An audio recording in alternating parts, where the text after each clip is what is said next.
If your car starts making weird noises, don't ignore them. These 3 sounds can save you a fortune. Noise number 1. Grinding when braking.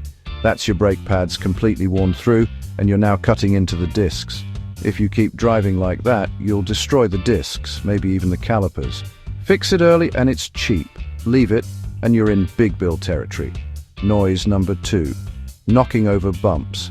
That's usually worn suspension arms, drop links, or bushes. Noise number 3.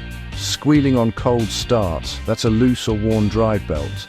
Ignore it long enough and you'll lose power steering, battery charging, or even overheat the engine if the water pumps on that belt.